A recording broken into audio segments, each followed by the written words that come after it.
మన ప్రభువును రక్షకుడైన యేసుక్రీస్తు ప్రభువారి నామంలో మీ అందరికీ వందనాలు తెలియజేస్తున్నాను. ఈరోజు ఒక ప్రాముఖ్యమైన అంశమును మీతో పంచుకోవాలి అని ఆశపడుతున్నాను. మరి గతించినటువంటి 2 వీడియోల్లో కూడా మరి పరలోక రాజ్యానికి అర్హులు ఎవరు అనే అంశం మీద పార్ట్ 1, పార్ట్ 2ను మనం చేయడం జరిగింది. ఈరోజు కూడా పరలోక రాజ్యానికి అర్హులు ఎవరు అనే అంశం మీద పార్ట్ 3ని మనం చూస్తాం. గతించిన వీడియోలో మరి ఇద్దరి చిన్నపిల్లల్ని చూసి పెద్దవారిగా ఉన్న మనము ఏ విధమైన లక్షణాలు కలిగి ఉండాలి, చిన్నపిల్లల నుంచి మనం ఏం నేర్చుకోవాలి అనే అంశాలను మనము చూసుకోవడం జరిగింది. ఈ వీడియోలో కూడా మరొక బాబులో ఉన్నటువంటి విషయాన్ని పరిశుద్ధ గ్రంథమైన బైబిల్లో నుంచి మనం ఒక చిన్న బాబును చూస్తాం. ఆ బాబులో నుంచి పెద్దవారమైన మనము నేర్చుకోవాల్సిన అంశాలు ఏంటిది అనే విషయాన్ని చూస్తాము. దయచేసి చూడండి. యోహాను సువార్త 6వ అధ్యాయము 9 నుంచి 13 వచనాలు. యోహాను సువార్త 6వ అధ్యాయము 9 నుంచి 13 వచనాలు. ఇక్కడ ఉన్న ఒక చిన్నవాని యొద్ద 5 యవల రొట్టెలు 2 చిన్న చేపలు ఉన్నవి గాని ఇంతమందికి ఇవి ఏమాత్రమని ఆయనతో అడగా, యేసు జనులను కూర్చుండబెట్టుడని చెప్పెను. ఆ చోట చాలా పచ్చిక యుండెను గనుక లెక్కకు ఇంచుమించు 5,000 మంది పురుషులు కూర్చుండిరి. యేసు ఆ రొట్టెలు పట్టుకొని కృతజ్ఞతాస్తుతులు చెల్లించి కూర్చున్న వారికి వడ్డించెను. అలాగున చేపలు కూడా వారికి ఇష్టమైనంత మట్టుకు వడ్డించెను. వారు తృప్తిగా తినిన తర్వాత ఏమీయూ నష్టపడకుండా మిగిలిన ముక్కలు పోగు చేయుడని తన శిష్యులతో చెప్పెను. కాబట్టి వారు భుజించిన తర్వాత వారి యొద్ద మిగిలిన 5 యవల రొట్టెల ముక్కలు పోగు చేసి 12 గంపలు నింపిరి. చాలండి. యోహాను సువార్త 6వ అధ్యాయం 9 నుంచి 13 వచనాల్లో కూడా మనకి ఇక్కడ ఒక సందర్భం కనిపిస్తుంది. ఏంటిదా సందర్భం అంటే, యేసుక్రీస్తు ప్రభువారు మరి సువార్త చేస్తూ ఉన్నటువంటి సమయంలో కూడా ఆయన వెనకాల 1000 మంది ప్రజలు వస్తూ ఉండేవారు. వారిలో రోగులే కావచ్చు, లేదు ఆత్మీయంగా నేను బలపరచబడాలి అనే ఉద్దేశంతో వచ్చేవారే కావచ్చు, లేదు ఆయన వెంట వెళ్తే నాకు ఆహారం దొరుకుతుంది అని ఆశతో వచ్చేవారే కావచ్చు. ఇలా 3 రకాల ప్రజలు ఆయన వెంబడిస్తూ ఉండేవారు. యేసుక్రీస్తు ప్రభువారిని కూడా 1000 మంది ప్రజలు వెంబడిస్తూ ఉన్నటువంటి సమయంలో ఒకసారి ఆయన ప్రసంగం చెప్పడం అయిపోయిన తర్వాత ఒకరోజు వీళ్ళందరినీ ఆకలితోనే పంపడం అనేది నాకు మనసుకు రావడం లేదు. వీరు ఆకలితో ఉన్నారు కాబట్టి మనం ఏమైనా పెట్టి పంపించాలి అనే ఉద్దేశంతో శిష్యులను అడుగుతాడు ప్రభు. ఏమైనా ఉన్నదా అనంటే ఇక్కడ ఏమి లేదు మన దగ్గర, వేరే పక్కన గ్రామానికి కూడా వెళ్ళి తీసుకొని రావాలి అని అంటే చాలా కష్టమైపోతుంది, ఇన్ని 1000 మందికి మనం భోజనం పెట్టలేమని చెప్పి శిష్యులు జవాబు చెప్తారు. ఆ తర్వాత ప్రభు అడుగుతారు, ఎవరి దగ్గరైనా ఆహారం ఉంటే చూడండి అని చెప్పి ప్రభు అడిగిన తర్వాత అక్కడున్నటువంటి శిష్యులు, ఇదిగో ఈ చిన్న బాలుని దగ్గర 5 రొట్టెలు 2 చిన్న చేపలు ఉన్నాయని చెప్పిన తర్వాత ఆ బాబు దగ్గర నుంచి ఆ రొట్టెలను ఆ చేపలను తీసుకొని ప్రభు వాటిని ఆశీర్వదించి దీవించి మరి అక్కడున్నటువంటి ప్రజలకు పంచిపెట్టగా వారందరూ సమృద్ధిగా తిన్న తర్వాత మరి 12 గంపలు కూడా మిగిలినటువంటి ఆ సందర్భాన్ని మనం గమనిస్తాం. హల్లెలూయా. ఇక్కడ ఈ బాబు గురించి మనం బాబులో ఉన్నటువంటి కొన్ని లక్షణాలు మనం చూస్తాం. బాబు విషయాన్ని కూడా మనం ఒకసారి గమనిస్తే గనక అక్కడ యేసు ప్రభు వారితో ఎంతమంది వస్తున్నారంటే 1000 మంది వస్తున్నారు. అక్కడ ఇంచుమించు ఆ భోజనం చేసినటువంటి పురుషులు మాత్రమే 5,000 మంది అని రాయబడింది. చిన్నపిల్లలు కావచ్చు, స్త్రీలు కావచ్చు, వృద్ధులు కావచ్చు, ఇంకా చాలామంది ఉన్నారు. వారందరిలో కూడా సిద్ధపడి వచ్చినటువంటి వ్యక్తులు ఎంతమంది అనంటే ఈ బాబు ఒక్కడు మాత్రమే. హల్లెలూయా.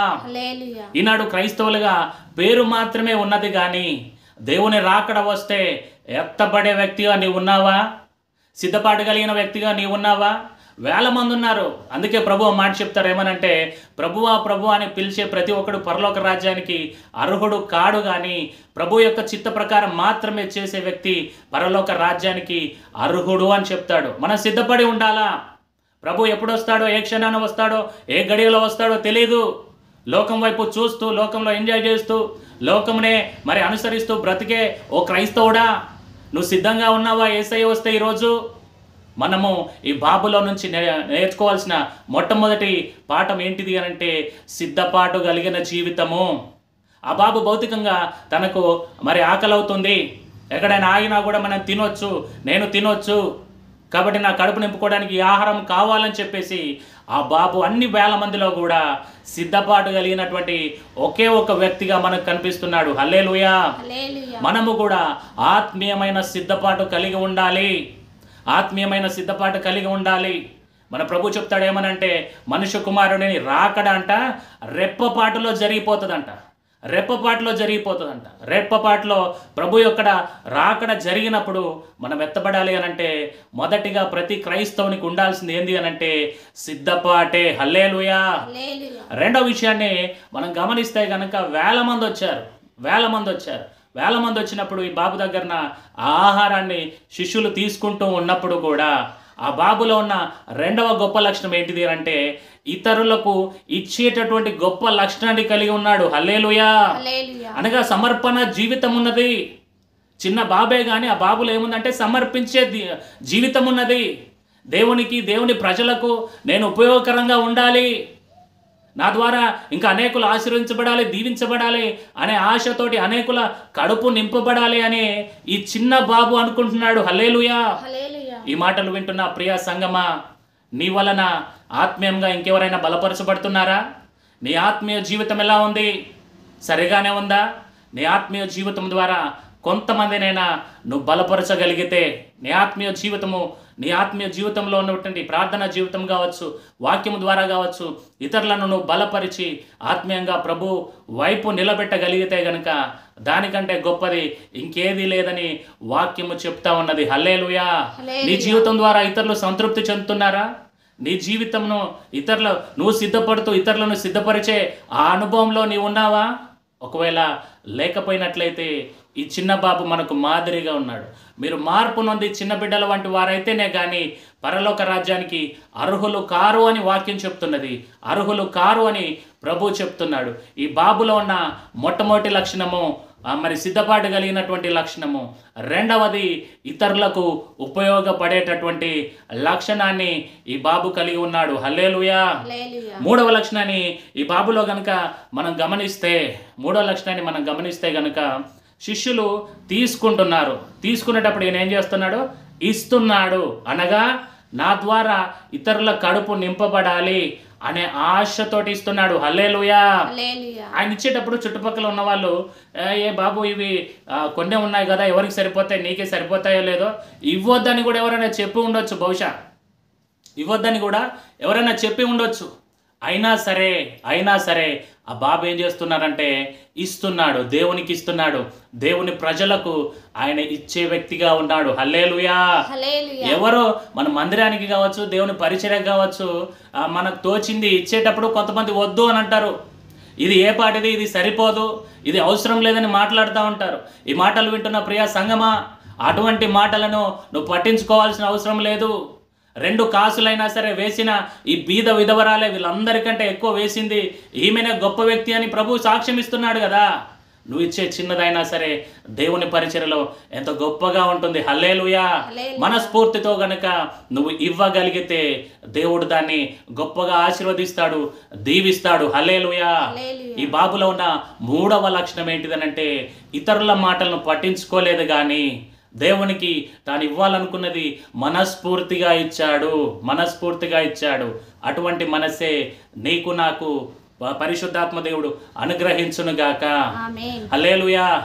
4వ విషయాన్ని గనక ఈ బాబు నుంచి మనము గమనిస్తే గనక వాస్తవానికి బాబు దగ్గర ఉన్నది ఏంటిదనంటే 5 రొట్టెలు 2 చేపలు అనే మాట రాయబడింది. ఎప్పుడైతే ఆహారం అనేది ప్రభు దగ్గరకు వచ్చిన తర్వాత అదేమైందంటే వేల మందికి అది కడుపు నింపడానికి ఉపయోగపడ్డదిగా మనం గమనిస్తాం. అనగా దీని అర్థం ఏంటిది అంటే వేల మందికి, ఒక్కడే కానీ వేల మందికి ఆశీర్వాద కారణంగా మారాడు. హల్లెలూయా. ఈ మాటలు వింటున్న ప్రియ సంగమా, నువ్వు ఎంతమందికి ఆశీర్వాద కారణంగా ఉన్నావు? లేదా ఇతరులు నీ పేరు చెప్తేనే అమ్మో వీళ్ళ, అమ్మో వాళ్ళ, ఇంకా అని చెప్పి నీ ద్వారా మరి దేవునికి దూరం అవ్వడానికి నువ్వు కారణంగా ఉన్నావా? ఆలోచించు. ఈ చిన్న బాబు అయితే ఈ ఒక్క వ్యక్తే కానీ వేల మందికి ఆశీర్వాద కారణంగా ఉన్నాడు. 12 గంపలు ఎత్తినట్టుగా మనం గమనిస్తాం. అక్కడ వేల మంది ఆకలి అనేది తీర్చబడింది. మన ఆత్మీయ జీవితం ద్వారా ఎంతమంది ఆకలి అనేది తీర్చబడుతుంది. మన భౌతికంగా అందరికీ తిండి పెట్టలేకపోవచ్చు కానీ ఆత్మీయమైన తిండి మాత్రం ప్రతి ఒక్కరికి మరి పంచే అనుభవంలోనికి పరిశుద్ధాత్మ దేవుడు మనందరినీ నడిపించునుగాక. ఈ బాబులో ఉన్న 4వ లక్షణం ఏంటిది అని అంటే ఆత్మీయముగా ఇతరులకు రెట్టింపు ఆశీర్వాదాన్ని, అంటే తన ద్వారా రెట్టింపు ఆశీర్వాదాన్ని కలిగించే ఒక గొప్ప వ్యక్తిగా ఈ చిన్న బాబును చూస్తున్నాం. పెద్దలుగా మనం ఉన్నాము, కానీ మనలో ఈ లక్షణాలు ఉన్నాయా? ఈ మాటలు వింటున్న ప్రియ సహోదరి సహోదరుడా, దేవునికి మరి ఇచ్చేటటువంటి ఆ అనుభవంలో నీవున్నావా? సిద్ధపాటు కలిగినటువంటి వ్యక్తిగా నీవున్నావా? ఇతరులు నానా మాటలు చెప్పినా సరే ప్రభు కోసం నేను పని చేయాలి, ప్రభువుకు నేను ఇవ్వాలి అనే ఆ గొప్ప మనసు నీకుందా? ఇతరులకు ఆశీర్వాద కారణంగా రెట్టింపు ఆశీర్వాదాన్ని కలిగించే వ్యక్తిగా నీవున్నావా లేదా ఆలోచించుకో. అందుకే ప్రభు చెప్తున్న మాట, మీరు మార్పు నొంది బిడ్డల వంటి వారైతేనే కానీ పరలోక రాజ్యానికి అర్హులు కారు అని వాక్యము చెప్తున్నది. హల్లెలూయా. అదే ఒక పెద్దవాళ్ళు అనుకోండి, ఆ ప్లేస్లో ఉంటే కనుక వాళ్ళు ఏం చేస్తారనంటే, ఈ ఆహారం నాకే సరిపోదు, నేను ఇవ్వను అని అనే అవకాశాలు చాలా ఉన్నాయి. అందుకే ప్రభు ఈ చిన్న బిడ్డను మనందరి ముందు పెట్టి ఈ చిన్న బిడ్డ లాంటి మనస్తత్వం మనకు ఉండాలని చెప్తున్నాడు. హల్లెలూయా. చివరిగా ఇంకో మాట చూస్తే, ఈ బిడ్డలో కనుక మనం గమనిస్తే కనుక, చివరిగా ఇంకో మాట, ఈ బిడ్డలో కనుక గమనిస్తే అక్కడ మొదటిగా ఎన్ని రొట్టెలు చేపలు ఉన్నాయనంటే 5 రొట్టెలు 2 చేపలు ఉన్నాయి. కానీ ఎప్పుడైతే దేవుని చేతిలోనికి వచ్చాయో అవి వేల మందికి ఆశీర్వాద కారణంగా మారాయి. హల్లెలూయా. దీని అర్థం ఏంటిదనంటే, నీవు నేను కూడా సమర్పించుకొని సమర్పణ హృదయంతోటి ప్రభువుకు ఉపయోగపడాలి, లేదంటే ప్రజలకు ఉపయోగపడాలి అనే మనస్సుతోటి మనం దేవుని చేతిలోనికి రాగలిగితే, ప్రభు దగ్గరికి రాగలిగితే గనక దేవుడు అనేకులకు వేల మందికి ఉపయోగపడే ఒక గొప్ప వ్యక్తిగా నిన్ను నన్ను మార్చునుగాక. హల్లెలూయా. ఈ మాటలు వింటున్న ప్రియ సహోదరి సహోదరుడా, దేవుని చేతిలోకి రావడానికి నీవు సిద్ధంగా ఉన్నావా? ఇంతకాలం లోకంలో అటు ఇటు తిరుగుతూ దేవునికి వ్యతిరేకంగా దూరంగా జీవించావేమో, నీ జీవితాన్ని నష్టపరుచుకున్నావేమో. ఇకనైనా ప్రభు దగ్గరికి రా. వేల మందికి ఆశీర్వాద కారణముగా నా ప్రభు నిన్ను మార్చడానికి సిద్ధముగా ఉన్నాడు. అందునిమిత్తమే ప్రభు చెప్తున్న మాట, మీరు మార్పు నొంది బిడ్డల వంటి వారు కావాలి. పెద్దవారిగా ఉన్నాం కానీ అనేకులకు ఆశీర్వాద కారణంగా మన జీవితాలు ఉన్నాయా లేదా? పెద్దవారిగా ఉన్నాము కానీ ప్రభు ఈ క్షణాన వస్తే ఆయన రాకడలో ఎత్తపడే మరి సిద్ధపాటు కలిగినటువంటి వ్యక్తులుగా మనం ఉన్నామా లేదా? ఇతరులకు ఇచ్చేటటువంటి ఆ మనస్సు మనకుందా లేదా అనేది వాక్యపు వెలుగులో మనల్ని మనం పరిశీలన చేసుకోవాలి, మనల్ని మనం పరీక్షించుకోవాలి. ఒక చిన్న విషయాన్ని చెప్పి నేను ముగిస్తాను, దయచేసి గమనించండి. ఖమ్మము ప్రాంతానికి మేము ఒకసారి మరి పరిచర్య నిమిత్తం అక్కడ సేవకులు మమ్మల్ని పిలిచినప్పుడు మేము వెళ్ళినప్పుడు అక్కడ మేము గమనించిన విషయం ఏంటిదనంటే, అక్కడ ఉన్న విశ్వాసులంట వారం వారం అనగా 6 రోజులు, సోమవారం నుంచి శనివారం వరకు కూడా వాళ్ళు ఏం చేస్తారంటే, వండుకునేటప్పుడు సేవకునికి కూడా, వాళ్ళు వండుకునే బియ్యంలో నుంచి సేవకునికి కూడా కొంచెం బియ్యాన్ని తీసి పక్కకు పెడతారట. ఒక కవర్లో పెట్టేసి సండే రోజు ఏం చేస్తున్నారంటే, మరి ఆ వారం రోజులు దాచిపెట్టినటువంటి ఆ బియ్యాన్ని టిఫిన్ బాక్స్లో తీసుకొని వచ్చి ఆ బియ్యాన్ని సేవకునికి అప్పగిస్తున్నారు. హల్లెలూయా. అంటే ఆ సంఘంలో మేము గమనించింది ఏంటంటే, సేవకునికి చాలా సమృద్ధి ఉన్నది. అట్లా ఒకరొకరు తీసుకొని వస్తే 3-4 డేక్షాలే నిండినాయి. అవి సేవకుని ఇంట్లో చాలా సమృద్ధి ఉన్నది. ఆ సేవకుడు కూడా చేస్తున్న పని ఏంటిదనంటే, విశ్వాసులు తీసుకొని వస్తున్నారు అనేకులకు సువార్త ప్రకటించడానికి. మరి మంత్లీ మ్యాక్సిమం మంత్లీకి ఒక్కటన్నా సరే ఆయన సువార్త కూడికలు కండక్ట్ చేసి అనేకులకు ఆహారం పెట్టి, మరి భౌతికమైన ఆహారంతో పాటుగా ఆత్మీయమైన ఆహారాన్ని, దేవుని యొక్క ప్రేమను కూడా పంచే గొప్ప అనుభవంలో ఆ సేవకుడు విశ్వాసులు ఉన్నారు. హల్లెలూయా. ఈ మాటలు వింటున్న ప్రియ సహోదరి సహోదరుడా, రక్షించబడిన నీవు ఈ అనుభవంలో ఉన్నావా? ఏ రోజైనా సరే దేవుని ఇంటికి మరి బియ్యాన్ని కావచ్చు, లేదంటే నీకున్నటువంటి దాంట్లో నుంచి తీసుకొని వెళ్ళే ఆ అనుభవంలో నీవు ఉన్నావా? ఆ విధంగా ఉండాలనేదే దేవుని యొక్క ఆశయం ఉన్నది. మీరు మార్పు నొంది బిడ్డల వంటి వారు కావాలి, అప్పుడే మరి పరలోక రాజ్యానికి అర్హులు అని వాక్యము చెప్తున్నది. మనము పార్ట్ 1లో సమయలను గమనించాము, పార్ట్ 2లో ఒక చిన్నదాన్ని మనం గమనించాము. దయచేసి గమనించండి. ఈ లక్షణాలు కనుక మనలో లేకపోతే మనము సరి చేసుకోకపోతే మనం విడబడే వ్యక్తులుగానే ఉంటాము. పరిశుద్ధాత్మదేవుడు నిన్ను నన్ను మరి సరిచేసి ఒక ఆత్మీయమైన సిద్ధపాటు కలిగిన వ్యక్తిగా, అనేకులకు ఉపయోగపడే వ్యక్తిగా, మనస్ఫూర్తిగా ఇచ్చేటటువంటి వ్యక్తిగా, అనేకులకు ఆశీర్వాద కారణంగా, రెట్టింపు ఆశీర్వాద కారణంగా నిన్ను నన్ను మార్చి తన కృపలో నిలబెట్టునుగాక. హల్లెలూయా. దేవుడి మాటలు దీవించునుగాక. ఇంకా చిన్న ఒక మాట ఏంటిదనంటే, మరి పార్ట్ 1 పార్ట్ 2 కూడా మేము చేయడం జరిగింది. పరలోక రాజ్యానికి అర్హులు ఎవరు అనే అంశం మీద వాటిని కూడా ఆ లింక్స్ కూడా నేను డిస్క్రిప్షన్లో మీకు ఇస్తాను. దయచేసి చూడండి. చాలా విలువైనటువంటి అంశాలు పార్ట్ 1 పార్ట్ 2లో కూడా మనం వివరించుకోవడం జరిగింది. అవి చూడండి, డిస్క్రిప్షన్లో లింక్ ఇస్తాను.